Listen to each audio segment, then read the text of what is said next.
Hey folks, welcome back to Wo Long Fallen Dynasty on the Mysterious JG. I said I was going to talk a little bit about what was going on in China when Three Kingdoms was written in this video. And I did a quick let's just double check. I was so freaking confused about when this when Three Kingdoms got written.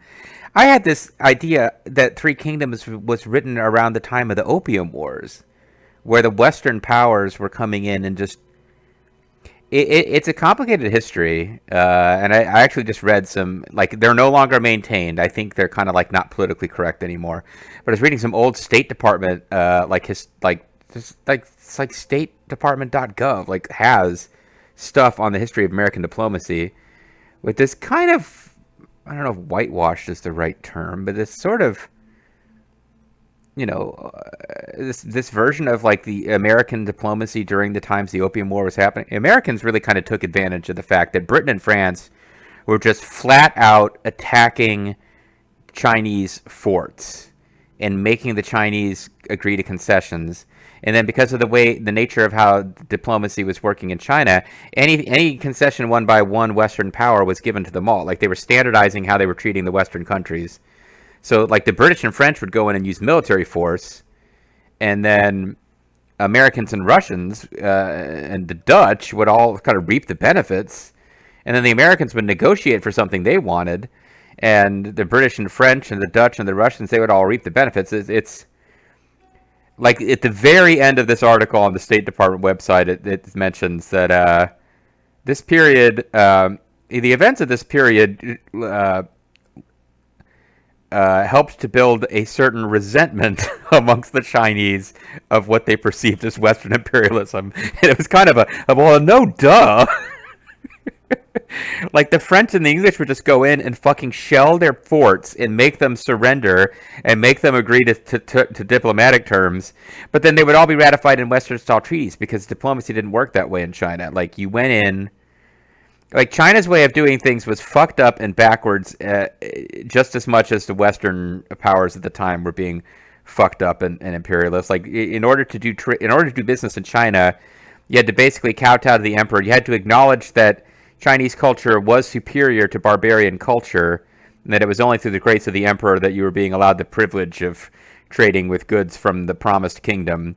And then you just said all that shit between gritted teeth, and then you imported whatever you had, and you exported silk. But, like, there was this, everyone had to acknowledge the inherent superiority of China to do business. And the Westerners were like, that ain't how it fucking works. We sign legal agreements.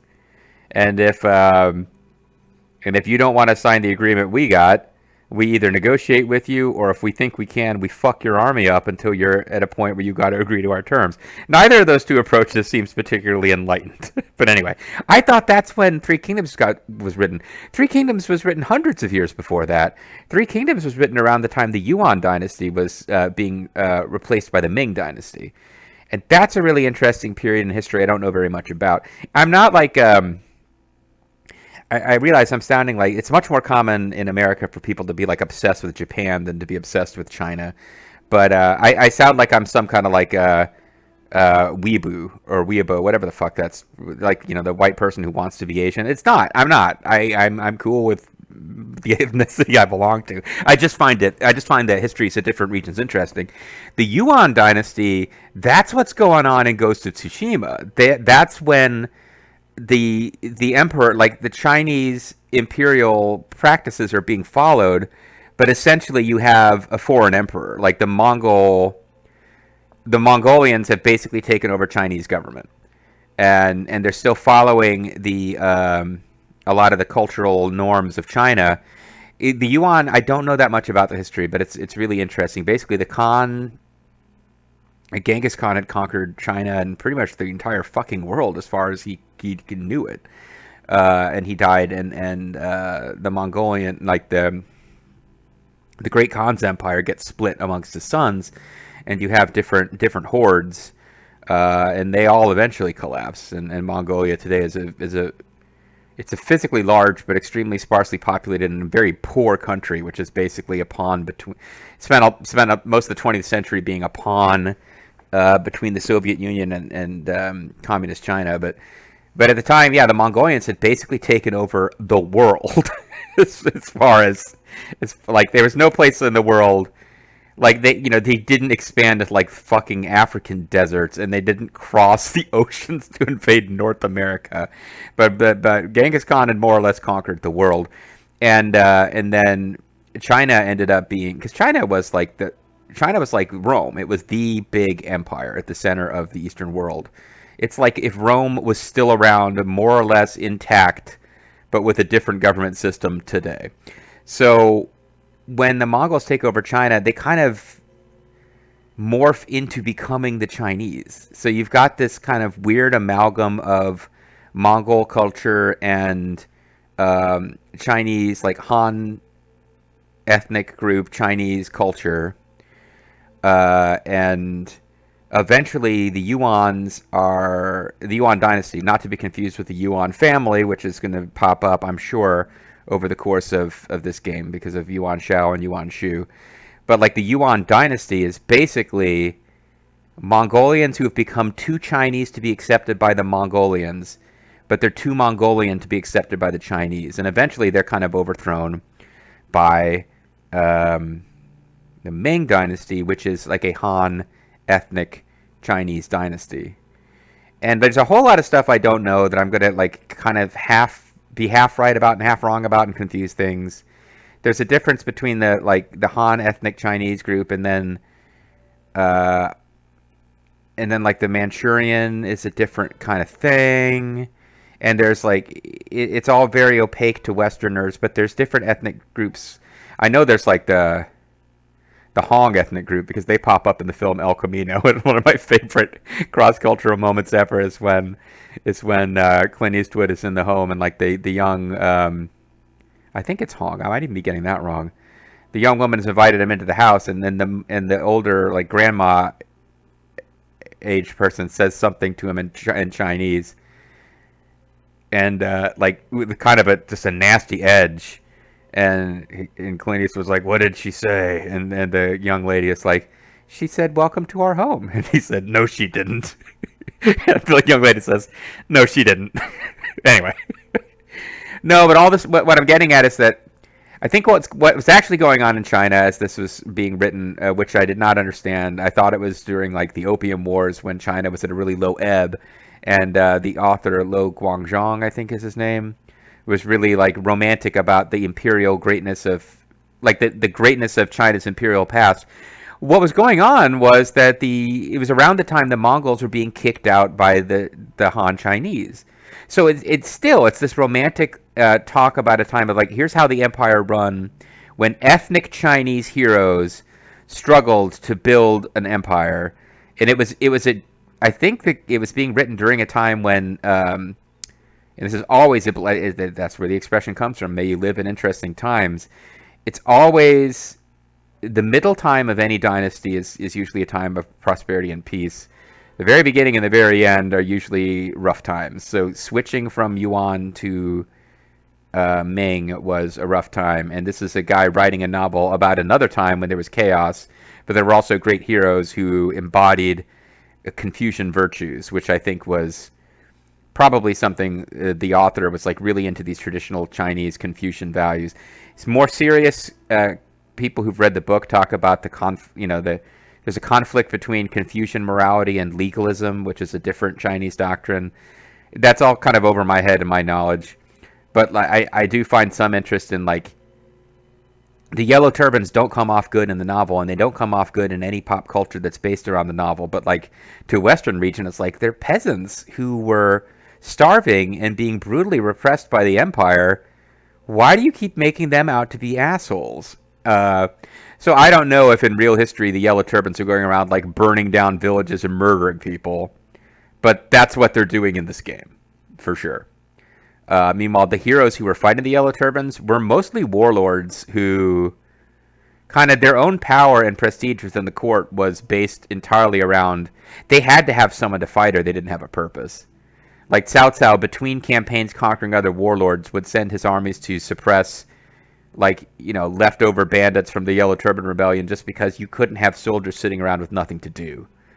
So he would maintain campaigns even if he wasn't ready to, like, yeah, we're not ready to, like, attack Yuan Shao. We're not ready to attack, you know, Li Jui or well, I forget it's Li Jui and the other guy. They're always paired up. I forget the name. It's like, yeah, I'm not ready to attack them, but I am going to have my army just go beat up a bunch of, quote, bandits. Because otherwise my army's sitting around not doing anything, and that's always trouble. You don't want a bunch of armed guys with nothing to do. Anyway, we're going to go kill this guy. Got to make sure I remember what button does what.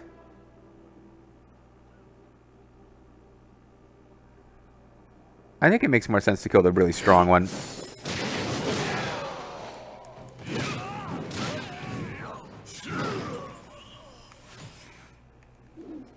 We got another dragon cure pot use. So yeah, those two guys their spirits were connected. I guess that's what the tutorial was trying to tell me. Because otherwise I don't know. There's nothing really that unusual about that situation. Hey, there's more than one enemy. You're only going to be able to get the jump on one of them. I will say this game does, like, Neo would give you opportunities to get the jump on enemies, but it wasn't like that was a play style. You could also kind of ignore that approach. This game seems to be like, no, you should be looking for chances to get the drop on people. Because if you just go around trying to fight your way through every situation, that's going to be bad.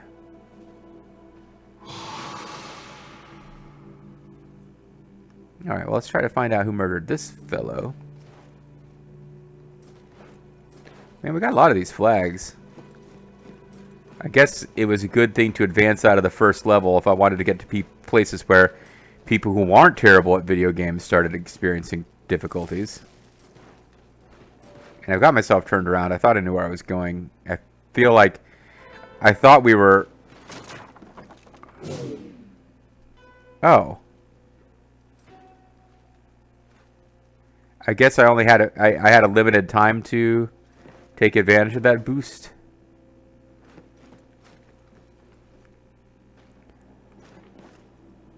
No, we're backtracking. Okay. I don't know how these things... so I clearly don't know how these things work.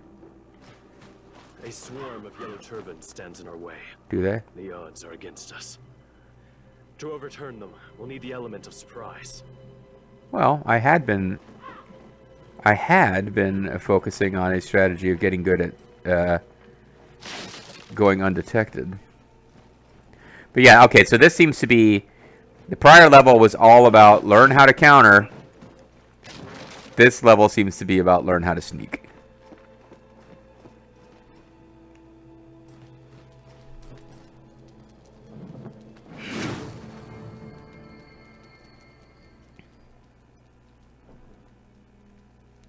Now, has that unlocked more of my spells? Okay. So there's definitely a mechanic where I had spells that I know, but I didn't have enough fortitude to use them.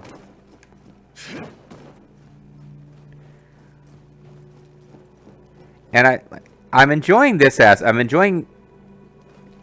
They use the same mechanic in...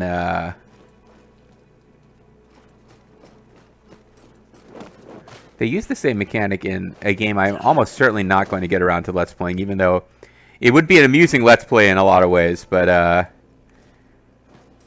Warriors All-Stars, which features like characters from Dynasty Warriors, Samurai Warriors, Altair Sophie, Atelier Sophie, I guess it's probably pronounced. It has Neo, it has Ninja Gaiden, and it has various just... Oh, and the game series I couldn't remember the name of for some reason. Dead or Alive. It's got like the sexy Dead or Alive ladies. It's just a silly, here's like all of our properties in one place kind of game. And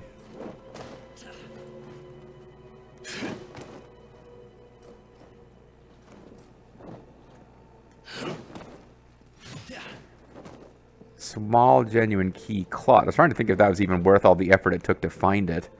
Because I only saw it because I was up high. But it's a cloth, not a flake, so maybe it's worth a little bit more. No, but that's a mechanic that game has. It plays like Dynasty Warriors or Samurai Warriors, except that people have star values assigned to them, and you gain star points by defeating more dudes. So you kind of have to find the low star point officers, defeat them to get enough star points to be powerful enough to fight the... It's like you can't... You can do things in a different order, but it's much easier if you do them in the right order. And I'm enjoying this game. It's like, take your time, creep around, fight the enemies that you can beat. Like every level, it's like you're kind of building up to be able to actually do what you need to do. Oh, okay. Well, you... This is a dog. Is it gonna...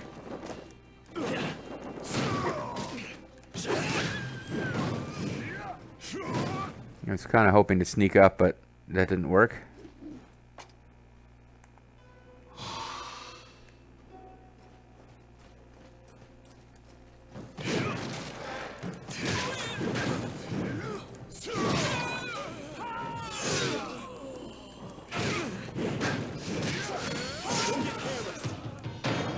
Damn it, I avenged the guy and then died anyway.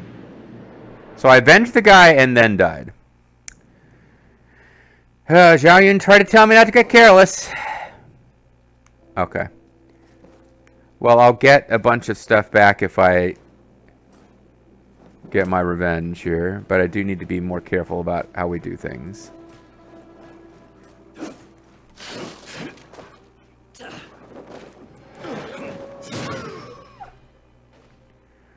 Alright. I definitely didn't scout the... I was trying to rush so I could get credit for whatever, but we need to be smarter about this. So let's... There was a guy in... Never mind. I don't see a way to get in from this side. There's a guy in this building.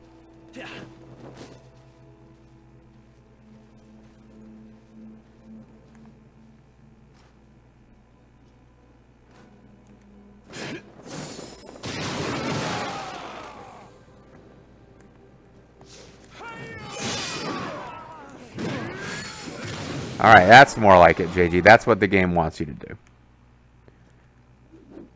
And they are guarding Yellow Turban Bandit Footwear.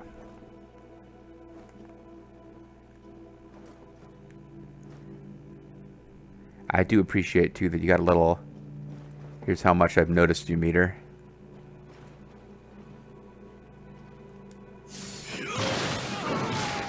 Yeah! I have... Oh, General of Man Bandana. So these guys will drop... Okay, that's good to know.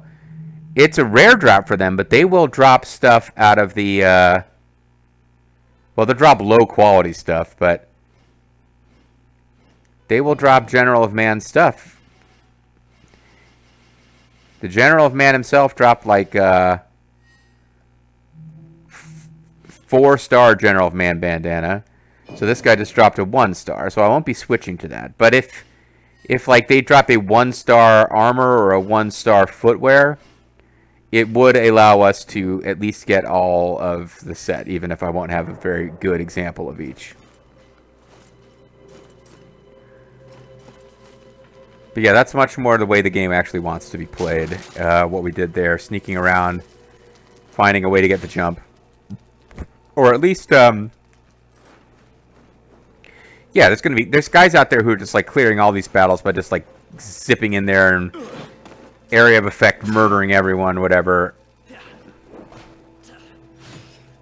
Rank low in leather. I'm doing a different thing, obviously, but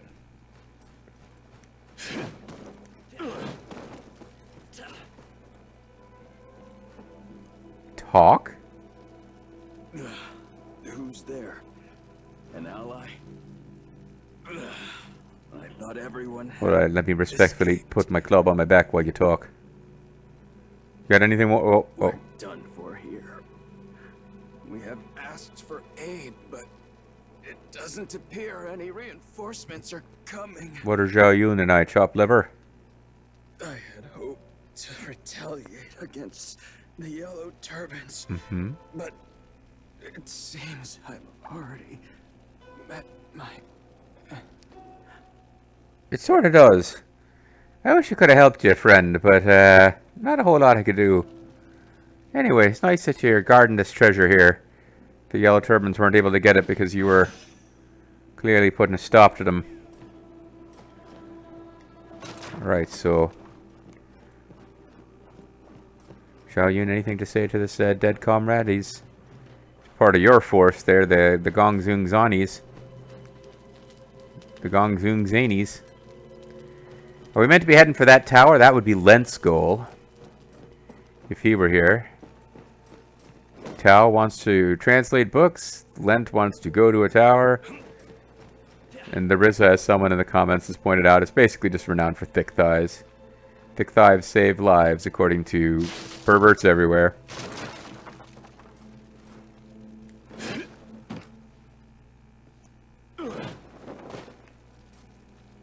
See, this looks like a door in like a Chinese restaurant to me. Are you ready for some Chinese takeout? Sorry, very, very silly ad campaign that I still to this day chuckle about for Dynasty Warriors 5 Extreme Legends. Are you ready for some Chinese takeout? It really looks like I'm supposed to be able to get up there. I have no idea whether there'd be any point to it. See, it looks like there's a path. Can I get high enough to see if there's a reason to try to get up there? Oh, somebody else has dealt revenge. Well, good for them.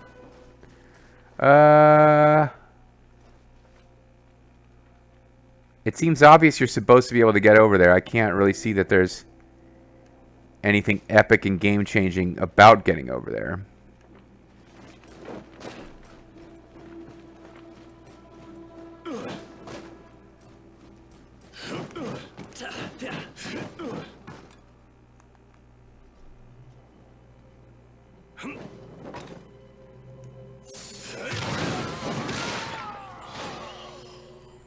I avenged somebody and I got some accolades for it. And arrows.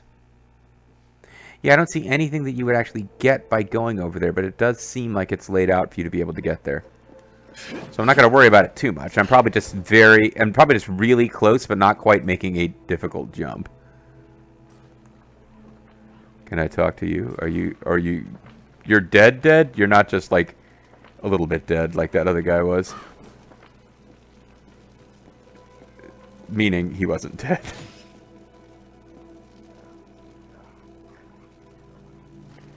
Alright, so there's some demon-y shit going on here. That doesn't appear to just be scorch marks. There's some demon shit going on.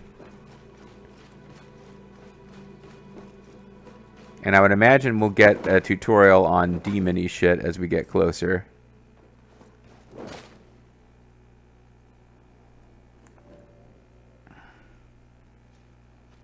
Can I get up to him without being noticed by his friend?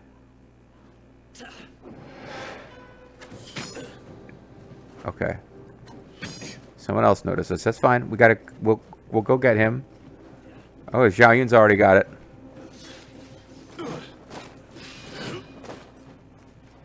He's apparently a better jumper than I am. Yeah, I was really trying to avoid being spotted by this guy, actually. That's not what I meant to do.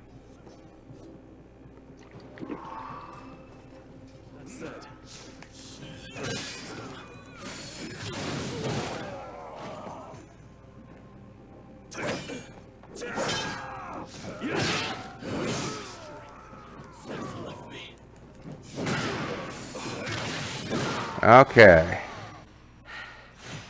That could have gone a lot better, but we did win. There you go, buddy. I don't know if that... I appreciate it. Now let me redeem myself. We avenged some guys there. I don't think that cost me a dragon pot thingy. I think I just got to bring him back just by, you know, goodwill. Alright, this is just a battle flag with a lot of weird shit going on nearby. It's not... I hope so. But yeah, this part, like exploring a level, figuring out where enemy ambushes are, figuring out ways to ambush them instead. In this game, with its built-in, like, there's all these, like, optional, you don't have to find every one, but there's little battle flags to help build you. Like, I'm enjoying that part. I also seem to have fucked up my timer. Hold on one second. So we're probably close to, but not quite at the end of a video here. But I did mess up my timer, so let me set it to 25 minutes because that's where we're at. So we don't have to end right now, but we'll be pretty close. I don't know why I'm switching inputs on the TV. I don't know why I'm not just playing through the... It did seem, when I finally got around to messing with it, that playing with the... through the preview window of my recording software was, like, so close to being...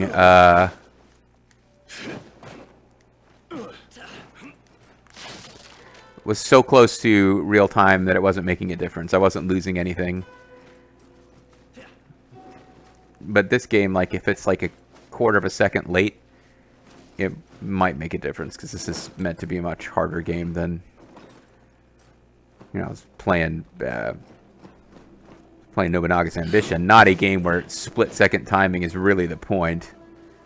Although there are times where you want to time stuff right with the tactics, but it's just not the same level.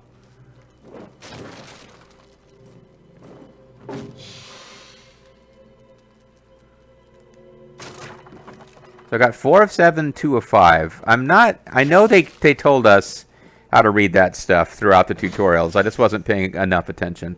White Horse Servant Cavalry Greaves. Well, the White Wave Riders were Gongsun Zan's like elite force. So I wonder if I'm just kind of wondering, is that a set or is it just?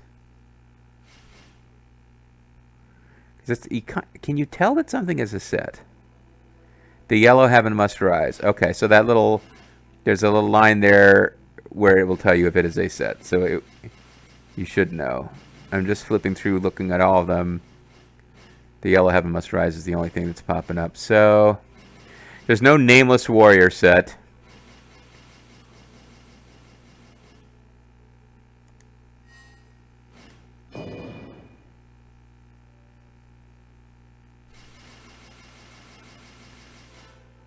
White Servant Greaves are not a set either.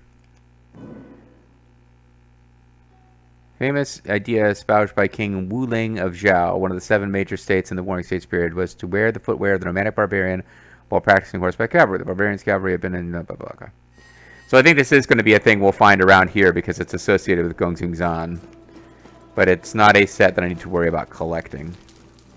Back in Neo and Neo 2 days, sometimes the same, even if, like, you would have, like, you know, Outlaw Greaves or Western whatever, like, you'd have several pieces of the same equipment. The one I noticed was like Fuma Ninja gear. You could wear a combined set and it would give you an outfit that kind of was like consistent in appearance. But it wouldn't give you set bonuses for having multiple pieces. But it tended to have the same bonus. Like the Fuma Ninja garb was gave you increased damage with what do you call it? Shuriken. And since I was using Shuriken a lot in that series, I would occasionally use it even if it wasn't like legendary best stuff ever. But once I found like actual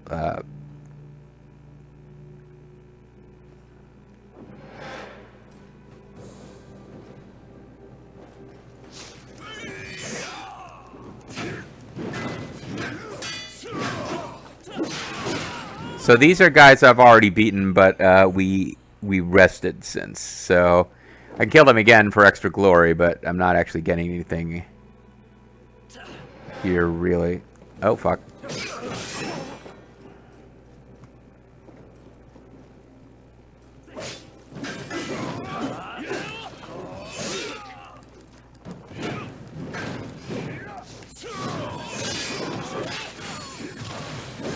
I think I'm getting a little better at the core gameplay mechanic. It's much more stressful against a boss where you get punished really bad. Like the big punishment for failing against these guys, especially since I'm over leveled and have a lot of hit points and high-end armor for this stage in the game.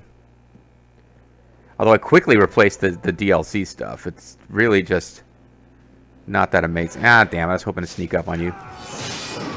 Yeah, but that, like, getting those is so important, because your primary penalty if you get hit, other than just hit points, is losing spirit. And you lose a lot of spirit when you actually take a hit.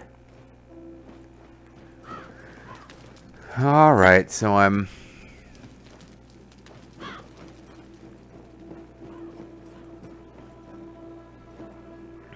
If I want to get every single flag, you do have to watch pretty closely. There's no Kodama to collect, and I think I'm happy about that, actually.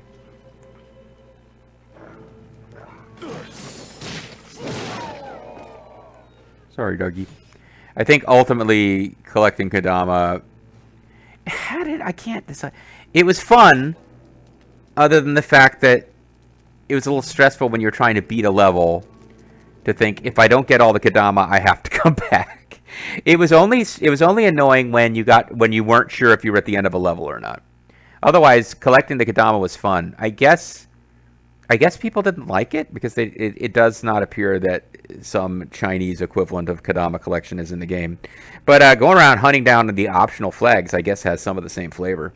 Anyway, speaking of flavor, I need the flavor of a refreshing non-alcoholic beverage, which is a good reminder that I also intended to stop this video. So when we come back next time, we'll be continuing to explore this village that has been devastated by the Yellow Turbans. What a bunch of jerks. Catch you guys next time.